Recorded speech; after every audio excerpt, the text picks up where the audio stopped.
राष्ट्रवादी काँग्रेसचे नेते तथा अध्यक्ष शरद पवार यांनी सपत्नीक घेतली प्रशांत पाटील कुटुंबियांची भेट। राष्ट्रवादी काँग्रेसचे प्रशांत पाटील यांच्या अचानक जाण्याने पक्षाची मोठी हानी झाली।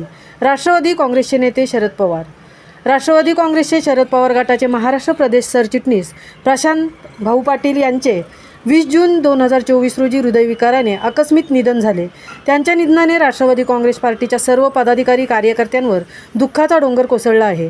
हे वृत्त समजताच राष्ट्रवादी काँग्रेसचे अध्यक्ष तथा नेते शरद पवार व त्यांच्यासोबत पत्नी प्रतिभा पवार यांनी रविवार दिनांक 23 रोजी राष्ट्रवादी काँग्रेसचे शरद पवार गटाचे महाराष्ट्र प्रदेश सरचिटणीस प्रशांत भाऊ पाटील यांच्या कुटुंबियांची उरण कामठा येथे सांत्वनपर भेट घेतली।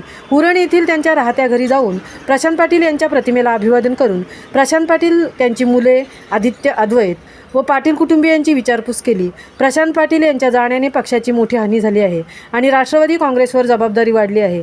प्रशांत पाटील यांचे हे जाण्याचे वय नव्हते, मात्र त्यांच्या जाण्याने पक्षाची मोठी हानी झाली आहे।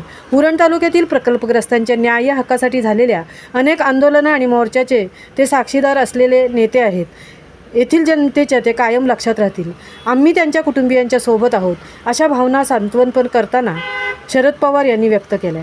त्याप्रसंगी राष्ट्रवादी काँग्रेसचे शरद पवार गटाचे महाराष्ट्र प्रदेश महिला सरचिटणीस भावना घाणेकर, माजी आमदार मनोहर भोईर, JNPTचे विश्वस्त दिनेश पाटील, राष्ट्रवादी काँग्रेसचे उरण तालुका अध्यक्ष मनोज भगत, महाराष्ट्र प्रदेश सरचिटणीस संतोष घरत, रायगड जिल्हा युवा उपाध्यक्ष समाधान म्हात्रे, उरण तालुका युवक अध्यक्ष सचिन पाटील, उरण शहर अध्यक्ष मंगेश कांबळे, विधानसभा अध्यक्ष गणेश नलावडे, समीर सुर्वे, माजी नगरसेवक जैद मुल्ला, उरण शहर शिवसेना संघटक महेश वर्तक, शिवसेना उरण विधानसभा संपर्क प्रमुख महादेव घरत, भेंडकळ ग्रामपंचायत सदस्य लीलेश्वर भगत, पुखराज सुथार, मनोहर ठाकूर, शेका पक्षाचे तालुका चिटणीस विकास नाईक, शेका पक्षाच्या महिला तालुका अध्यक्ष सीमा घरत, उलवेनोड अध्यक्ष बाबासाहेब पाखरे तसेच अन्य मान्यवर उपस्थित होते।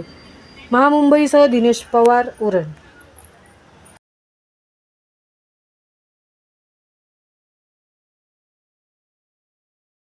आपल्या सर्वांचं दुःखात ते सहभागी झालेलं आहे। मी विनंती एवढीच करेन, 27 तारखेला JNPT टाउनशिप येथे संध्याकाळी 4 वाजता